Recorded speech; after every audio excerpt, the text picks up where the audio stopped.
Bob, for the benefit of our viewers, someone out there that doesn't know who you are, tell us who you are. Give us your credentials and where you've worked.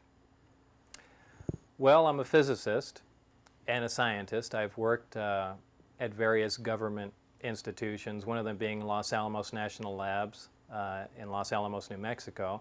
And also I'm more prominently known for working at Area S-4, which is about 15 miles south of Area 51 in the Nevada desert, which is a top secret government research facility. Where did you go to school, Bob? I went to school at MIT and Caltech, also a couple other junior colleges here and there in California. And what was your field of study? Field of study was physics and electronics technology.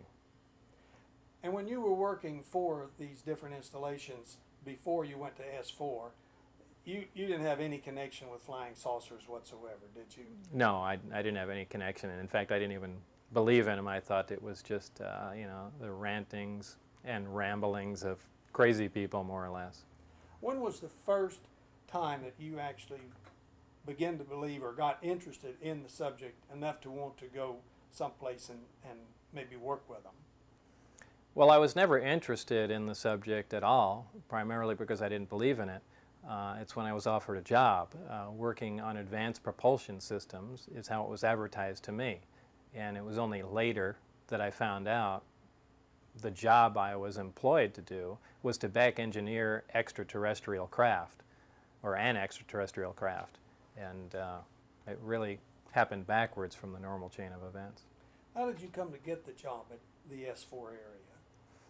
Well, that's a good question. And I really don't know if I can answer it. I don't know what motivated them. There are certainly more intelligent, more educated people around. There is a wide variety of high-profile scientists and physicists that they could have pulled out of the works anywhere. If anything, your guess is as good as mine on that. I really don't know why I was chosen. I did have not really connections per se, but I did know a couple people that were also involved in the project. I really didn't know they were at the time, but they could have put a name in, and could have wound up that way. You think that Dr. Teller might have had anything to do with it? It's a substantial possibility. At one time, while I was working at Los Alamos, I went to see one of his lectures. I got there early, and he was outside, and coincidentally, at that particular time, I was on the front page of the newspaper he was reading, and he was reading about an article about a small Honda Civic that I had converted to run on jet power. And I introduced myself and explained what I was doing, and some years later, I had sent a resume to him and some other national labs when I decided to get back into the scientific field after I had moved to Las Vegas. And it is substantially possible that he had a hand in doing it. He did refer me to someone at EG&G, which in turn did lead to the employment at S-4. When did you actually see the first vehicle or ship or craft that you knew for sure wasn't of this manufacture on this planet? Well, I did see it probably the second or third time I went out to the facility. And at that time, I wasn't convinced that's what the craft was.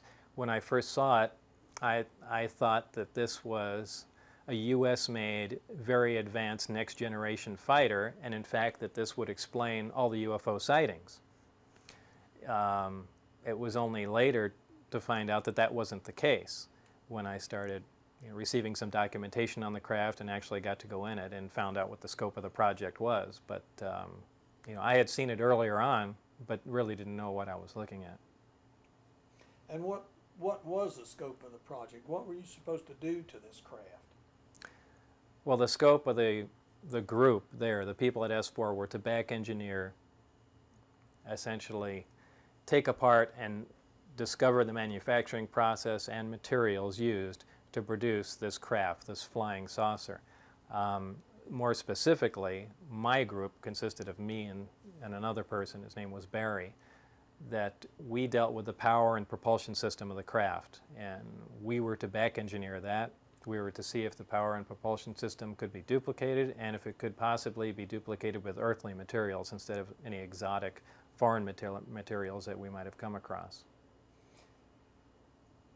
When you saw that craft and you realized it was an alien craft, did that upset you in any way, that knowing that here was a vehicle from another system sitting right here on the planet Earth, and of course always believing that there was no such thing, it was hallucinations and so forth. What was your feeling inside when you were confronted with the reality that all that you had believed before was gone now, and you had to take a whole new look at things? Well, actually, that's a good question. A lot of people have said, boy, that must have been exciting, and that really wasn't the case. The feeling really came over me when I was permitted in the craft to see the placement of the subsystems that we were going to be working on. And it was not a feeling of excitement at all. It was a very ominous feeling, a feeling, like I've said before, that you shouldn't be there. It's very hard to relay, but it was a real overwhelming, odd feeling that I had. Without trying to use a pun, it was a very unearthly atmosphere, and as it should be, because none of the materials were familiar, none of the architecture of the device was familiar, and it was very odd. Yeah, because obviously they were here and we weren't there, so being a scientist, you would know the ramifications of such a situation. Which brings me to this question: how far in the future do you estimate that craft was to what we're doing at the present time? Well, I've heard other people estimate things like that, saying, well, it's 1,000 or 10,000 years advanced of our technology, and I don't really find that to be the case. All I really find to be the case is probably a technology that's about 100 or 200 years in advance of us, and the only reason being is because they stumbled upon a device, a machine that can actually make gravity, that can produce gravitational waves. Now, this is something that our science and physics knows. We know what gravity is, we know how it works, but we really just observe it. We don't understand it, and we certainly don't have a machine that can create a gravitational wave. And because they've developed this, they have a unique propulsion system, and that has a lot of offshoot possibilities and other uses. Also, the power source is fairly unique. We know of its existence. There is a total annihilation reaction we know of. The 3 atomic reactions we know of are fission, as you see in an atomic bomb, fusion, as you see in a hydrogen bomb, and we're currently trying to make a fusion reactor to provide power cleanly. And we also know there's a total annihilation reaction, which is a extremely, virtually 100% efficient reaction that we're really haven't even begun to do any research with. But here are these systems in place operating, and it really didn't look that far in advance of what we were. Well, one interesting thing, that reactor that powered this vehicle was very small in relationship to the power it produced, was it not? Oh, it was tremendously tiny. You're looking at something that puts out more power than an average nuclear power plant, and if anyone lives near one of those, you know how big those things are. And we're looking at something, scarcely bigger than a basketball that's doing this. Incredible. Do you think that these beings pose any threat to the human race? I don't think so, and again, that's speculation. I really wouldn't know anything about that, but if the intent was to do harm, from all indications, it seems like, the Earth has been visited for thousands of years, and if there was any intent to do harm, it would have already been done. If anything, now this is just my personal speculation, I think we're more of a Disneyland, an interesting thing to observe, but I don't believe there's any real direct interaction. There may be, but I don't see any evidence of it. Why doesn't the government just come clean on all of this? Because there's so much speculation on it. There's so much disinformation out there. Why don't they just come forward and say, this is what's going on. They don't pose any threat, and it's just something you're just going to have to live up to, people. Well, it's difficult to do that. First of all, if they were going to come completely clean, they're going to have to admit that as far back as 50 years ago, they knew this was going on. And in the meantime, they've been spreading disinformation and lies about events that, that have occurred. So they're not going to go and say, we've been lying to you for 50 years. So to start with, there's a problem there. Even if they started today and said, well, we found out a couple things, and here's what we found out. Because these systems are advanced and they pose a real unique function, they present a substantial weapon potential. And because of that, all the information is certainly not going to be released. However, I've always wondered why at least the existence of the craft, at least a statement to the effect of, we have found some material, we have some information, a lot of it pertains to national security. However, we can verify the existence of life elsewhere other than Earth and technology that we have, and perhaps release a little bit of information here, but they're not even doing that. And on that note, there might be several reasons that we haven't thought of. A lot, who knows what beliefs that it might interfere with. It's a scary thought. We've pretty much put ourselves in the center of the entire universe, that we're the most superior race, and it might upset people to find out that we're really not that significant. Well, with that thought in mind, do you think perhaps maybe that the aliens themselves may be saying, look, it's better if you just kind of keep it quiet and let us just go on about observing your little Disneyland, and you think that might be part of it too? It could certainly be part of it. It could be the architecture of the whole plan might have been laid down by them. Who knows what kind of communication, if any, that we've had. But, again, your guess is as good as mine on that. How many different types of the craft did you see? Just one, or were there other styles? Well, there was one craft that I worked on. That craft was a very sleek, thin-looking craft compared to the other ones that were there. There were nine craft. I nicknamed this one the sport model because it was a very sleek-looking 50s style flying saucer looking thing, and the name pretty much stuck and people were using that name. I really don't know much about the other crafts other than the fact that whether it was accidentally or just a coincidence that I happened to see them one time. All the hangar doors were open at one particular time when I was there, and normally they were closed, but for the most part the only information I have is on the craft that I particularly worked on. So you don't have any idea whether the other craft came from different systems or they were all from the same system? You have no idea about that? Well, I do know for a fact that the power and propulsion system in all the crafts were the same. Oh. So that either says, now you have to start speculating that, number one, they either all come from the same manufacturer, or number two, someone is subbing out parts.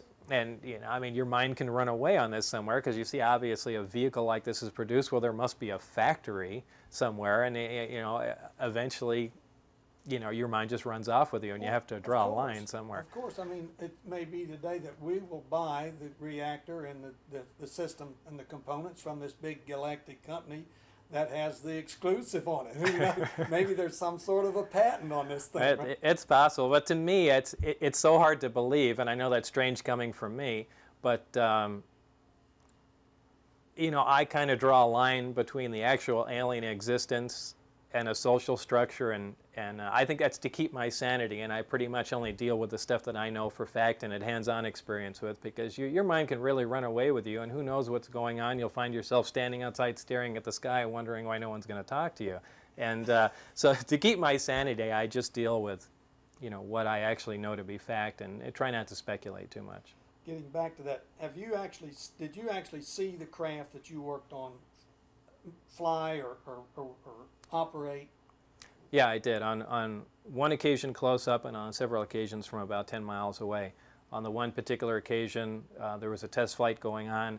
They came and got me to witness a short duration flight, and I stood at the door of the hangar, and the craft lifted off the ground, which was an amazing sight in itself, something about 52 feet in diameter, virtually silently lift off the ground and just move around a bit and set back down. But that was the close range operation I got to saw. Can humans duplicate that vehicle? At the time I was there, that was not even in the realm of possibility. How about, are they able to fly them? Well, Would they be able to fly them? Well, there was a test pilot flying the craft, so apparently we had developed the expertise at least to lift the thing off the ground and move it around. As far as taking it any great distance or taking it out of the atmosphere, it's something I don't think would happen. This is, a prized possession, an operating extraterrestrial craft, and things change when you leave the atmosphere. Things like the fact there's no air outside, the fact that there's not exactly 100% chance you can bring it back now. So, I don't think they're flying around to Jupiter and taking looks at planets. I think they're very careful with it. They're just testing it, and and will remain that way for an extremely long time. It would seem like the government would really be just all the stops would be pulled out to try to duplicate this, because this seems to me like the ultimate vehicle to move around, especially in our own solar system. Well, yeah, you hit on 2 points there. It is the ultimate vehicle to move around, and imagine being able to go anywhere instantaneously. Now, without any weapon potential at all, consider that being a weapon potential. We have trouble in the Middle East. You know how long it takes us to get aircraft carriers out there? Well, we'll be out there in a couple of weeks. I mean, it takes lots of planes refueling. If we could be out there in the snap of a finger and load something up like this with tanks and weapons, that's or behind enemy lines instead of advancing in front of them. I mean, this is a tremendous weapon. And it's because of that, I think, where we see a lot of the secrecy stemming from. So they're kind of torn between pulling out all the stops to move ahead on development and putting all the stops in to stop anyone from finding out what's going on. So they're really between a rock and a hard place. That's exactly how fast is it? Well, it can... Don needs to ask exactly What was that? Then just exactly how fast is the craft? Do you know how fast this craft might fly? Well, it's because of the way that the craft operates. It's kind of the question really doesn't make sense, because it's a gravitational propelled device. And we know gravity bends time and bends space, distorts time and distorts space. When you move in a linear mode, you travel x distance in so much time, which is what determines your velocity. However, if you're distorting time and distorting the distance, the equation no longer makes sense. It's nonsense. So essentially, because of the gravitational propulsion of the device, you can move at tremendous distances almost instantaneously. Did you ever figure out, or did they tell you where this craft came from what system or whereabouts? Well, there was documentation that they had, but it was something that I couldn't verify. I knew what I was working on because I got to analyze it and develop theories about it. But as far as information from other people, I don't know if the information's correct, but I assume most of it was. If in fact it was, they claim that the craft came from the Zeta Reticuli star system. It's a star system called the Net, I believe. It's visible only in the southern hemisphere, so don't bother looking at it if you're in the United States. But it's about 32 light years away, which is a tremendous distance, considering that even if you were moving at the speed of light, it would take you 32 years to get there and 32 years to get back, which of course a speed we can't even attain now. Of course, this craft obviously gets back and forth faster than that. Well, it must, and because of the assumption that number one, it's small. Number two, there's no stores for anything such as food. It doesn't appear to be any waste area. It doesn't appear to hold any cargo. So wherever it came from there really fast. That's why another reason I called it the sport model. It has no luggage space. Kind of like a dragster. Exactly. Got no trunk, it's got no bathroom, it's right. got no bed. It's got one specific function, to get from one place to the other as fast as possible, and that's what this looked like it did. Sounds good. When were you taking off this project, or did you just quit the project, or did the project get completed? Now we're into a long story. I never specifically quit. A problem formed, and I don't know if you want to go into a long dissertation here, but it was. I really don't know how to explain it. A problem formed from. You took some people out to see the craft fly. Well, I had taken some people out there, but that wasn't where the problem had stemmed from. The problem was before that. Because of all the time, I was keeping this quiet from my family and friends, everything. A lot of times I had to leave during the night. At the time, my wife obviously thought that I was running around with someone. Now, I had given permission during a lot of the security clearances to monitor my telephone, my mail, everything. I gave written permission for that. And as months went by, my wife started having an affair. Now, they were monitoring this and knew about it, but I didn't. And because they saw potential for an emotional instability, they didn't want anyone, they wanted the situation to resolve itself. So they stopped me from coming out to work. Some time went by, and then I began to get a little concerned that now I have all this information. They don't want me coming out there anymore. And this is when I started to bring a couple of friends out to show them what was going on in case something actually happened to me. And then we got caught going out there. So it was just a terrible chain of events that occurred, and eventually I just wound up not going there. 70227. Hello? I'm in the middle of an interview. Bye. Handle that well. Yeah. Find out the size of the craft. The craft is about 52 feet in diameter and about 16 feet high. Originally, some years ago when I came out, I had the dimensions wrong. I thought it was about 30 feet in diameter, and because I'm really not good at judging distances closely. However, I worked with some of the model people from the Tester Corporation, and they had some artists come out, and what we did is we took dimensions of things that I knew that were close up, and they scaled them back and essentially reconstructed the entire craft that way, and the dimensions and everything matched. So I think the final ones came out to about 52.8 feet in diameter and 16 or 15.2 feet high, something along those lines. Tell us a little bit about the craft itself inside, where you went inside the craft, what you saw, and how, just kind of a basic function. Well, there's 3 levels to the craft.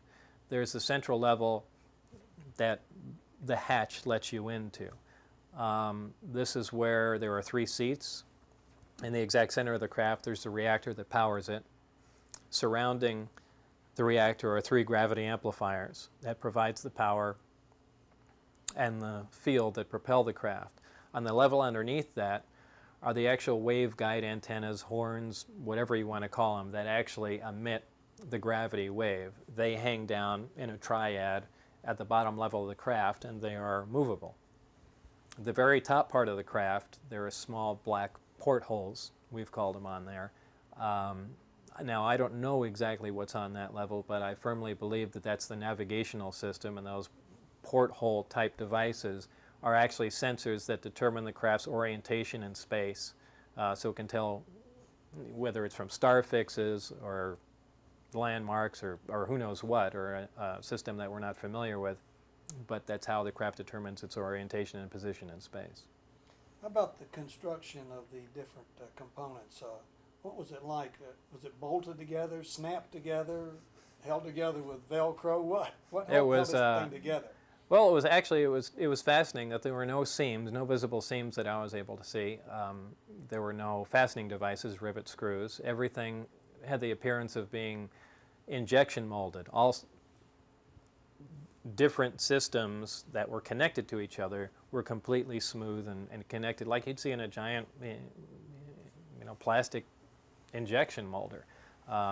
There was really nothing that was discernible as a fastening device or a seam to me anywhere. Well, it sounds like some technology I'd love to see in Top Fuel. There would be some really fine things, dragsters we could build with some of that kind of stuff. That's for sure.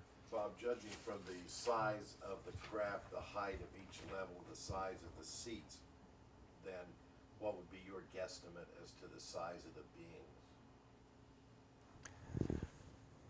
Judging from the seat and judging from the height of the ceiling, the being's height probably couldn't have exceeded 4 feet. That's tops, because when you walk into the craft, you're hunched all the way over. In fact, you have to practically crawl in, but you're hunched all the way over until you come up to the center of the craft, so it's certainly nothing our size. More probably half our size. 3.5 feet would be more realistic. And the seats are small. Oh, yeah. Well, you've heard, here's another area that's always been strange. You've heard all about these abductions. Everybody's talking about they've been abducted. What is your opinion on the abduction stories?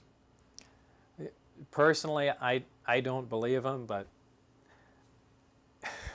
and again, that's something strange coming from me, coming out with a flying saucer story, but I don't see enough evidence, and it's just a gut feeling. I could be completely wrong, but I just have a hard time with most of them. And if in fact, they did occur, there might be 1 or 2 that may have actually occurred, with reference to Betty and Barney Hill, who were a couple in the 60s who claimed the first abduction. there is some interesting, evidence there, but I don't know for sure, and my gut feeling is that I just don't buy it. Okay. And as you said earlier, they may be just looking at us like we're some big Disney World or something interesting to observe.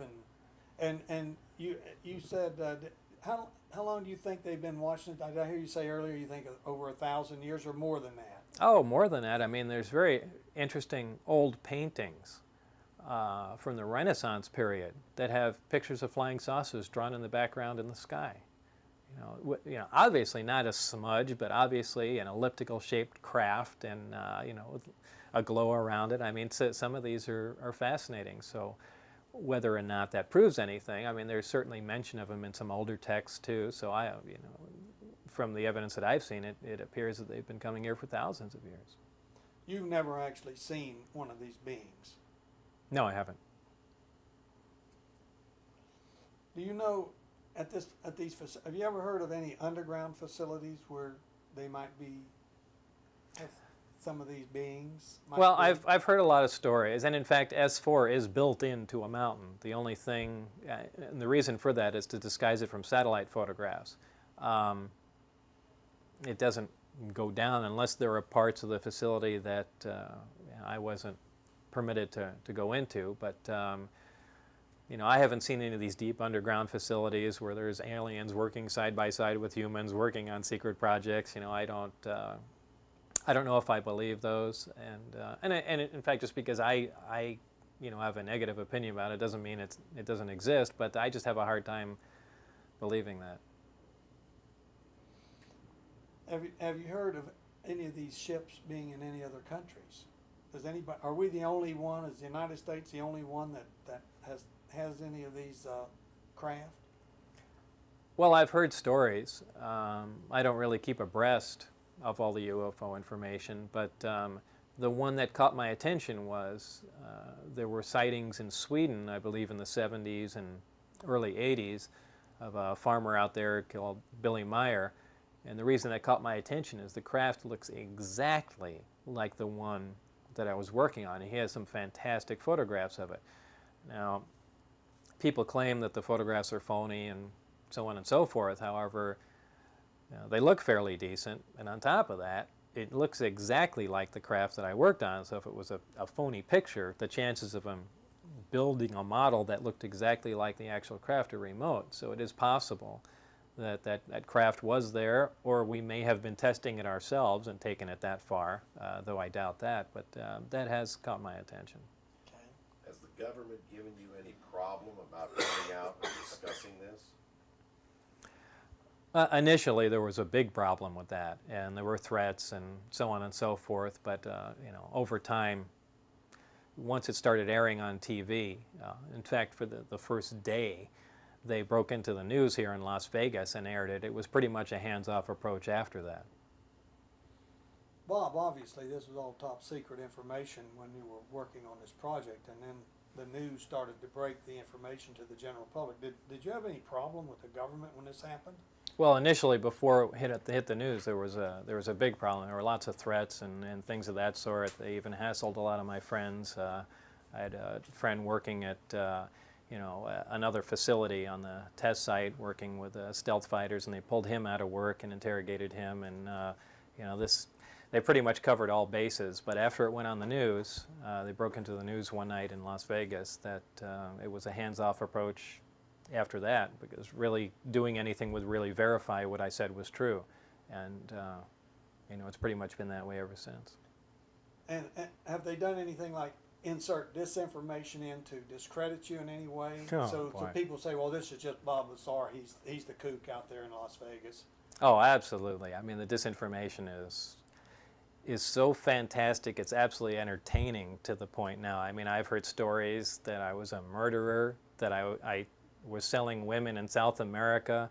I mean, any bizarre story you can think of has been attributed to me. Anything to discredit what I've said, and some of them are tremendously funny, and some of them have some basis in fact, and they've just distorted it and changed it around, and it's really unbelievable. And for the most place, most of the stuff's on the internet because there's no ramifications of anybody ever saying on anything on the internet. I can, put up a web page that says Don Garlits is a child molester, and you can't do a thing about it. So it's it's open season. Mm. Drag racing is real expensive, especially top fuel racing. It's up to $10,000 a run now, whether you do that or not. No, I didn't. But what kind of budget do you think the military would have on a project like this?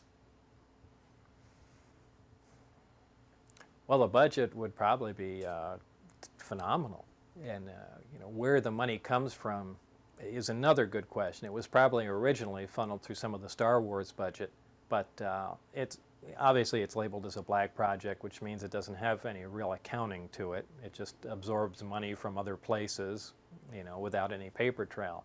But I imagine the budget is fairly substantial. Now, where did they find the craft? Do you know where this craft came from? Did they ever reveal to you where they found the craft?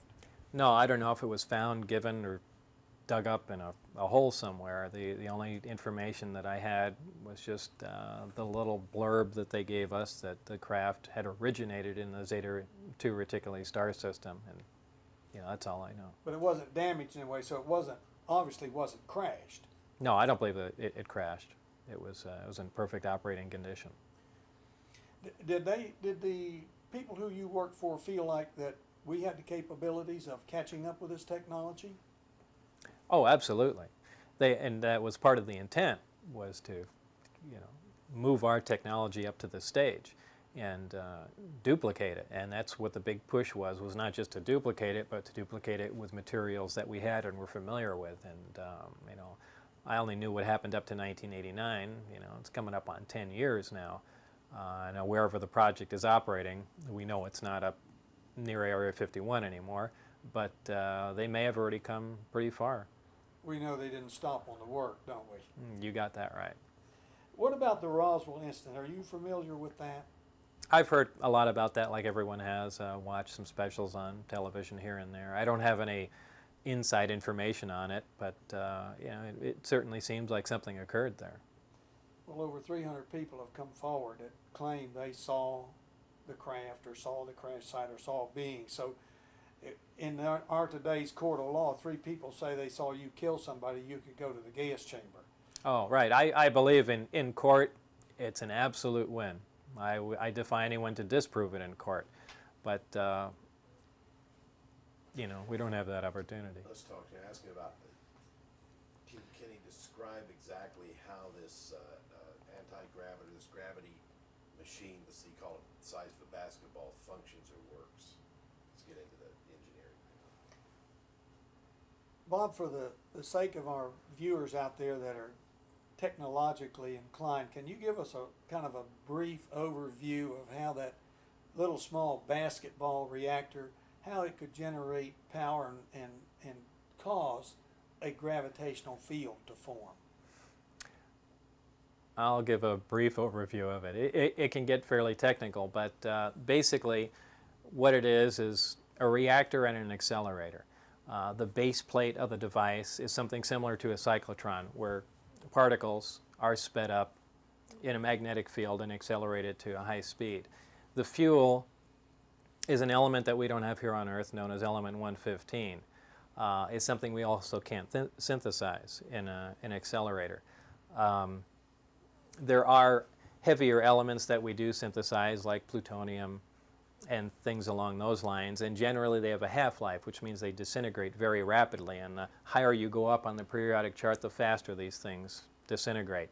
However, we have always theorized that there's a little island somewhere around element 114, 115, that elements will become once again stable, like other elements are, like zinc and iron and things that we're more familiar with.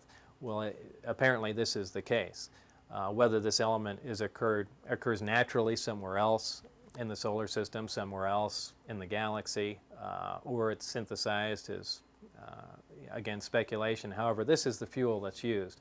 When this is bombarded with an accelerated proton from, the pseudo-cyclotron on the bottom of the device, it transmutes itself. It produces element 116, which releases a form of radiation that we really haven't seen in antimatter radiation.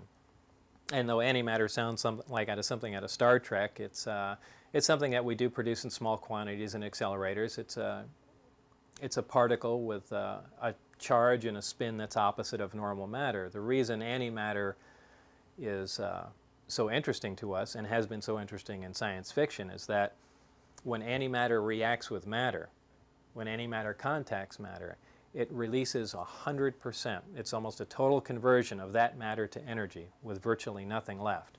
Now, in all other fusion and fission reactions, you typically see an efficiency of about anywhere from 0.8% to about 8%. And you know how much energy those reactions release. This is a 100% efficient reaction. So what happens is this particle is accelerated, it interacts with the element, it produces this antimatter radiation. It's just really anti-hydrogen is what it's producing. And this is reacted with a gaseous matter target. When they react, they produce a small explosion, a tremendous amount of heat. And how that heat is converted into electricity is a thermionic generator, which is something along the lines of a thermocouple. It's something that when it gets hot, as long as you put heat energy into it, it produces electrical energy out. However, the devices, we power spacecraft with them. We use, in fact, that probe that just went to Saturn, the Cassini probe, had 70 some odd pounds of plutonium in it, and it used a thermionic generator, but ours aren't quite that efficient. This is, again, virtually 100% efficient, that the reactor itself doesn't even get hot when it's operating. That's just how the reactor produces a large amount of electrical energy. It also produces, because of the element 115, which happens to have a unique property, that this gravitational field extends beyond the perimeter of the atom. And again, we can get into a lot of particle physics in that there are some forces that are mislabeled. But this field that the element produces is amplified, very similar to a microwave. In fact, microwaves are transmitted through waveguides, which are like pipes, and that's very similar to how this is amplified and also transmitted essentially through pipes, through waveguides throughout the craft, and focused, amplified, and used for propulsion. Sounds interesting. Yeah, it gets pretty hairy, but it is a fascinating technology.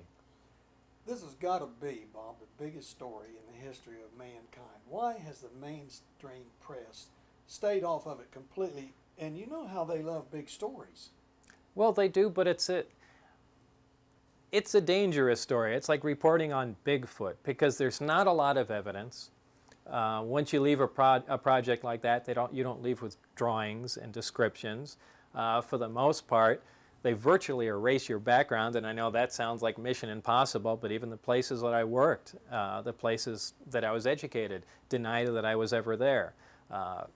I mean, it's a far-reaching thing, and without proof, nobody wants to look like they have egg on their face, so you don't get mainstream anything to cover this. Until there's more evidence, there's more proof, and even if you got 2 or 3 scientists to come forward, that's still not enough. People want hardcore facts. They want things they can photograph, things they can touch, and things they can verify, and because of the secrecy involved, even if that was about to happen, it would, it would be squashed by the government under the guise of national security. No, you can't air that special. No, you can't do this, so on and so forth. So I don't think it's going to come out until they decide that they want it out. Can the American people handle the truth? I think so. The American people can handle a lot. It may not be what they want to hear. It may interfere with a lot of their current beliefs. But we adjust to everything. We really do. I think they're really underrating us. That probably goes for the rest of the world too, wouldn't you say? Absolutely. The room next door, he has here, Don, looks like a chemical laboratory or something. Oh, yeah, that's a lab. Okay, I want to ask him about what's in the room next door. It looks like a lab. There's been millions of sightings. My wife and I have seen a couple of things ourselves that were absolutely unexplainable. What do you think with all that sightings, there's just so few actual photographs and most of them are blurry. Has that got something to do perhaps with the way the craft operates? Or is it just the fact that when people see it, they don't see it that long and there wasn't camera equipment available? What's your opinion on that? Well, there's 2 points you made. First of all is having any equipment available. Usually a sighting is exactly what you say, a sighting. It's an event that happens, it's over. How many photographs do you have of car accidents? How many photographs have you seen of car accidents? other than at the drag strip because we know something's going to happen. But just out on the road, you never have one. No, that's true. It's because the event happens and it's over. Now, the only reason you know about it or the news crew gets there because it stays there after it happened. But the actual accident, there are no photographs of because it's a fleeting event. And any fleeting event, that's something that you don't see. And a lot of people harp on that saying, well, there's no photographs of them flying. Well, it happened for 2 seconds. What do you want from us? Even if you got a camcorder in your hand, who says you're going to be, looking at the thing?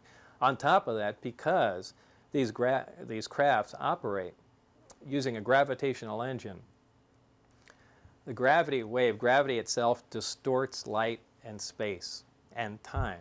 And all that stuff sounds, again, like science fiction and something that's difficult to believe. But we know that gravity bends light, bends space, and bends time.